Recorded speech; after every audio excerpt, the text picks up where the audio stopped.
ની ખુશી આખા પાટણ વિસ્તારમાં છે, કાર્યકર્તાઓમાં છે અને ભારતીય જનતા પાર્ટીના સંગઠને ખૂબ મહેનત કરી અને પાટણમાં ભારતીય જનતા પાર્ટીના ઉમેદવારને વિજય અપાવીશ। મોદી સાહેબે એવા સમયે મને છોટી બહેન કહી હતી કે જ્યારે મેં મારો ભાઈ 20 દિવસ પહેલાં ગુમાવ્યો હતો અને એવા સમયે જ્યારે મોદી સાહેબે મને છોટી બહેન કીધું ત્યારે એમનું જે પીઠબળ મને લાગ્યું, એમણે જે ભાઈ તરીકેની ભૂમિકા ભજવી હતી એના કારણે જનતાએ ભરોસો મૂકીને મને વિજય બનાવી છે। પંચમહાલના તમામ કાર્યકરોની જીત છે, જે ધૂમધમકા તડકામાં પણ જે મતદાન કર્યું છે। મને નરેન્દ્રભાઈ મોદી સાહેબ જ્યારે ત્રીજી વાર વડાપ્રધાન બનવાના છે ત્યારે સૌથી વધુ મતદાન કરી પંચમહાલની જનતાએ જે નક્કી કર્યું છે, નિશ્ચિત કર્યું છે, તમે જે જોયું છે આ જે લીડ છે એ તમામ કાર્યકર્તાઓની મહેનતનું ફળ છે। બિલકુલ, તો આગળ વધીએ। શ્રદ્ધાજી, મારો સવાલ આપને છે, 2014માં જે નામ પર ઇલેક્શન થયું, 2019માં પણ કમળ ખીલી ગયું, પણ 24 આવતા સુધીમાં ક્યાં ડગમગી ગયું? જો કમળ ડગમગ્યું નથી ગયું અને તમે જોવા જાઓ તો કે પ્રધાનમંત્રી નરેન્દ્ર મોદીની લોકપ્રિયતામાં ઘટાડો થયો એવું કશું જ થયું નથી। સ્વતંત્ર ભારતના ઇતિહાસમાં જે કામો એમણે કર્યા છે એ ઇતિહાસમાં સોનેરી અક્ષરે લખાઈ જવાના છે, કારણ કે હું સ્ટુડન્ટ છું એટલે બધી સ્ટડી કરતી હોઉં છું। જો જે પ્રધાનમંત્રીઓ આવ્યા એમના કાર્યકાળમાં જે કામો થયા છે એ બધા જ કામોને લોકો યાદ કરે છે। તમે ડિબેટ જ્યારે પણ જોશો, કોઈ પણ કાઢશો, મેં એવું કીધું છે કે પોલિસી પેરાલિસિસના યુગમાંથી, ફરીથી સ્વર્ગીય અરુણ જેટલીજીને કોટ કરું છું, ત્યાંથી મોદી સરકાર બહાર લઈને આવી છે, બરોબર છે। વાંધો શું છે કે જ્યારે તમે કહો છો કે દેશની સ્વતંત્રતાની લડાઈ કોંગ્રેસે લડી, તો એમ કહું છું કે ભાઈ તાત્યા ટોપે કોણ છે, મંગલ પાંડે કોણ છે, કે ઝાંસીની રાણી કોણ છે? તો આખો દેશ ચાલી રહ્યો છે લોકતંત્રમાં અને સ્વતંત્ર ભારતના 2014-19 ને અત્યારે, કારણ કે અમે જ અમારો બેન્ચમાર્ક રેઝ કર્યો છે એટલે આ પ્રશ્ન થવો બહુ જ સ્વાભાવિક છે ને આની ચર્ચા થવી જ જોઈએ, તો જ આ જોમ જુસ્સા રહેશે ને પછી જે 400 પારનો છે, કારણ કે આ ખટક્યું છે, આજે જે પરિણામ આવ્યું છે અમારા માટે બી મનોમંથન કરવાનું છે કે અમે અમારી સરકાર બનાવીશું પણ ક્યાં અમારો પનો ટૂંકો પડ્યો, કારણ કે આ હવે એ સવાલ છે ને કે કયા એવા મુદ્દા છે જે નથી ચાલ્યા ને કયા એવા મુદ્દા છે જે સંજ્ઞાબેન કે એને we are party with a difference. અમારે હેલ્ધી ડેમોક્રેસી છે કે જ્યારે અમે સીટો જીતીએ છીએ તો પણ એનું એનાલિસિસ થાય છે બૂથ વાઇઝ બરફી, કારણ કે આ સીટ અમે જીત્યા તો કયા મુદ્દાથી જીત્યા, કયા કાર્યકર્તાએ કઈ મહેનત કરી, કયા ઇનપુટ્સ આપ્યા, ત્યાં કોઈ કાર્યકર્તાનો એક નવો વિચાર એવો ગયો ને એવા બી કાર્યકર્તા હોય છે કે જેમના એક વિચારના લીધે પણ એ સીટ જીત્યા હોઈએ છીએ।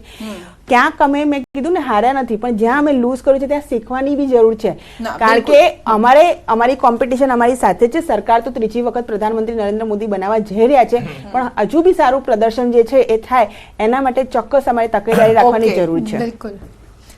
બિલકુલ, તો સાથે જ વાત કરીએ આગળ, હવે પરિણામ જે સામે આવી રહ્યા છે, દેશમાં ભાજપને મળ્યા છે 30% મત, જે આંકડા સામે આવી રહ્યા છે, કોંગ્રેસને 22% મત મળ્યા છે। મોટા સમાચાર આવી રહ્યા છે, ટકાવારી આપને બતાવી રહ્યા છે, અન્ય પક્ષોને 48% મત મળ્યા છે। આ અહીંયા વિશ્લેષણ કરવા જેવી બાબત છે, ભાજપને 30, કોંગ્રેસને 22 અને અન્ય પક્ષોને 48% મત મળ્યા છે। બિલકુલ, તો અત્યાર સુધીના આંકડા છે, કારણ કે હજુ પણ આંકડામાં ઉલટફેર હજી થઈ જ રહ્યા છે, પરંતુ અત્યાર સુધીના જે આંકડા છે એ બતાવી રહ્યા છે ને અહીંયા ક્યાંક બીજેપીનો જે વોટ શેર છે એ ઘટતો જોવા મળી રહ્યો છે। ગુજરાતમાં પણ જે ફાઇનલ આંકડો આવશે ત્યારે એમાં પણ એ જ જોવા મળશે, ભલે એક્ઝિટ પોલમાં કંઈક આંકડા અલગ જોવા મળતા હતા પરંતુ એકચ્યુઅલ જે પરિણામ આવી રહ્યા છે તેમાં અલગ આંકડા જોવા મળી રહ્યા છે। આ જે આંકડા છે તે રિફ્લેક્ટ શું કરી રહ્યા છે? જો સીટો કરતા દરેક પાર્ટીઓ જે છે ને વોટ શેર એમના કેટલા વધે છે ઘટે છે એના આધારે રાજનીતિ વધારે કરતી હોય છે। પશ્ચિમ બંગાળની અંદર એક વખતે ડબલ ડિજિટમાં ભારતીય જનતા પાર્ટીને વોટ નહોતા મળતા, ત્યાં વોટ શેર વધ્યો એટલે ભારતીય જનતા પાર્ટી ત્યાં મુખ્ય વિપક્ષની ભૂમિકામાં આવી। આજે તામિલનાડુ, આંધ્રપ્રદેશમાં પણ ભારતીય જનતા પાર્ટીનો પ્રયત્ન એ જ છે, નોર્થ ઇસ્ટના રાજ્યોમાં પણ પ્રવેશ એ રીતે જ કર્યો। એટલે જ્યારે વોટ શેર ઘટે એ તમને એ બતાવે છે કે સીટો કેટલી કન્વર્ટ થઈ એના કરતાં તમારો જનાધાર કેટલો ઘટ્યો। એટલે ભારતીય જનતા પાર્ટીનો 8% જેટલો જનાધાર ઘટવો અને કોંગ્રેસનો જનાધાર વધવો, એની સાથે સાથે જે 48% વધે છે, એટલે ભારતીય જનતા પાર્ટીનો જે વોટ શેર ઘટ્યો છે કોંગ્રેસ અને કોંગ્રેસ સાથેના પાર્ટનરોની અંદર એમાં વહેંચાયો છે।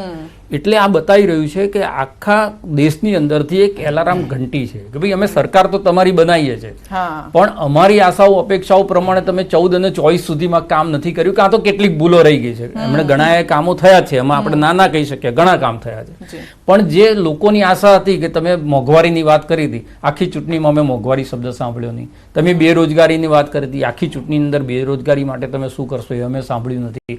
તો લોકોના જનહિતના સામાન્ય જે મુદ્દા છે એ મુદ્દા ઉપર જ્યાં સુધી તમે અમને વાત નહીં કરો ત્યાં સુધી અમે તમારી સાથે કનેક્ટ થતા નથી. એટલે સત્તા આપવાની સાથે સાથે એક મેસેજ જનતા આપી રહી છે કે ભાઈ આ અમે તમને ચાન્સ આપીએ છીએ, આવતી વખતે આનાથી વધારે ખરાબ પરિણામ આપીએ. બિલકુલ. કારણ કે આ ચૂંટણીના પ્રચાર દરમિયાન પણ આપણે કેટલાક એવા શબ્દો સાંભળ્યા હતા ને જેમાં એક શબ્દ જે વારંવાર કહેવામાં આવતો હતો, વિપક્ષ તરફથી એ કહેવામાં આવતો હતો કે ભાઈ જો 400 પાર આ વખતે સીટો આવી ને તો આખું સંવિધાન ચેન્જ થઈ જશે, નિયમો બદલાઈ જશે, એવી ઘણી બધી વાત કે જે કદાચ લોકોના મનમાં એક ડર ઊભો થયો અને આ ડરના કારણે, આ ડર પણ એક કારણ હોઈ શકે છે શ્રદ્ધાબેન? નહીં, જો એક વસ્તુ છે, હું તમને કીધું કે મેં જેટલી મારા જીવનમાં રાજનીતિ સ્ટડી કરી છે ને, બહુ જ મેચ્યોર કન્ટ્રી છીએ આપણે. કારણ કે તમે ભારત દેશનો ઇતિહાસ જો તો 2000 વર્ષ સુધી આક્રમણ થયા છે. તમે જુઓ કે વિશ્વના દરેક લોકોની સંસ્કૃતિ ચેન્જ થઈ ગઈ છે, પણ આપણી સંસ્કૃતિ ચેન્જ નથી થઈ. આપણે ત્યાં સનાતન સંસ્કૃતિ જે છે, અન્યની રોમ સંસ્કૃતિ છે તો ચેન્જ થઈ ગઈ, પૂજા પદ્ધતિઓ અન્ય દેશોની ચેન્જ થઈ ગઈ. એટલે આવું કોઈ પણ ડરાઈ દે કે દર વખતે આપણને બધા ડરાવવા વાળા તો હોય જ છે કે ભાઈ જે રાજા મહારાજા આવ્યા, પછી મુગલોનો કાળ આવ્યો, અંગ્રેજોનો કાળ આવ્યો, તો બધા ડરાવતા જ હોય કે અમે આ કરી નાખીશું, આ કરી નાખીશું. પણ we are the very mature democracy છીએ. એટલે જ્યારે 356ની કલમનો દુરુપયોગ 50 વખત થયો હતો અને 51 વખત કુલ થયો છે કોંગ્રેસના સમયમાં, જે ઇમરજન્સી કટોકટી ઇન્દિરા ગાંધીજીએ લાગુ કરી હતી અને ઘણી ચૂંટાયેલી જે સરકારો હતી એ પણ ઉખાડી ફેંકવામાં આવી હતી, બરોબર છે. પણ એના પછી બી આ દેશ રહ્યો જ છે અને દેશે પોતાની મેચ્યોર ડેમોક્રેસી છે. એટલે કોઈ કોઈનાથી બીતું નથી. પહેલી વસ્તુ આ છે, આ જે રિઝલ્ટ એ શો જ કરે છે દરેક વખતેના રિઝલ્ટ, કે પ્રજાને ખબર છે કે અમારે કયા મુદ્દા પર મત આપવાનો છે, તમે એને શું કન્વે કર્યું છે અને એને જે લાગ્યું છે એ પ્રમાણે એના મુદ્દા પર વધારે છે. અને બીજું હોવું જ જોઈએ કે મારે આ હવે જોઈએ છે તમારી પાસેથી. મેં જે અત્યારે જે મેં એનાલિસિસ કરીને કે એમણે સત્તા આપી જ છે, પણ એલાર્મ બી વગાડ્યો છે કે you have to think about us. અને એ જ અમારા નેતાઓ બોલી રહ્યા છે કે ક્યાં અમે કશું નથી સમજી શક્યા, તો એ એનાલિસિસ કરવું પણ હેલ્ધી વેમાં અમારા માટે જરૂરી છે. બિલકુલ. હિરેનજી, આપની પાસે આવું તો હવે તો ટકાવારી અહીંયા વધતી જોવા મળી છે ગત 2019ની કમ્પેરિઝનમાં. આ વખતે જોઈએ તો હવેની ભૂમિકા શું? એટલે ટકાવારી મતલબ કે લોકોનો જનાધાર વધ્યો છે. જે પ્રકારે 30% ભાજપને બતાવી રહ્યા છે, ગયા વખતે 37.7% હતા, એટલે 7%નો સીધો ઘટાડો થયો છે. કોંગ્રેસના 19.22 સમથિંગ હતા, 7% હતા, એ વધીને અત્યારે સીધો 22% વધ્યો. એટલે જનાધાર 100% વધ્યો છે, જવાબદારી પણ વધી છે. પણ જે પ્રકારે હું કહું છું સ્પષ્ટપણે, જે અત્યારે વાત કરી રહ્યા હતા કે કટોકટીની, અઘોષિત કટોકટી ગુજરાત જે દેશમાં લાગી હતી છેલ્લા 10 વર્ષમાં, એનાથી છુટકારો મેળવવાનો આ મોકો. અને જે કહેવાતું હોય છે લોકતંત્રમાં કે જનતાની લાઠીમાં અવાજ નથી હોતો, આ એ સ્પષ્ટપણે આપણે જોવા મળ્યું કે જનતાએ એવી લાઠી મારી છે જેનો અવાજ પણ નથી.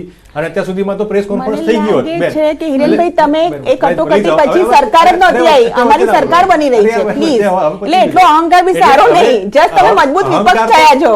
બસ એ હતો કે જે પાર્લામેન્ટમાં, જે લોકશાહીના મંદિરમાં એક અકેલા સબ પે ભારી, આ અહંકાર હતો. તમે છો, અમે માનીએ છીએ તમે છો, 37% મતદાન તમને મળ્યું છે, તમે છો, તમે રહેવાના. આ વાત તમે લોકોની વચ્ચે તમે કીધી તો સારું હતું. જે અત્યારે સારી વાતો તમે અત્યારે અહીંયા કહી રહ્યા છો. પ્રધાનમંત્રી જ્યારે આટલા 7 તબક્કામાં જેટલી સભાઓ ભરી એમાં ક્યાંય ન બોલ્યા. એમને ક્યાંય પણ નતું કીધું કે તમે અમે આ યોજના લાયા છે, તમને લાભ મળ્યો કે નહીં, તમને મહિલાઓને સુરક્ષા મળી કે નહીં, તમને રોજગાર મળ્યો કે નહીં. તમે 14માં બહુ સારી વાત કરી કે 2 કરોડ રોજગાર મળશે, બહુ સારી વાત, અને એની વાત પણ થવી જોઈએ, પણ આખી જ એમાં ચર્ચામાં ક્યાંય જોવા ન મળ્યું. અને તમે હમણાં જે થોડી પહેલા વાત કરતી હતી કે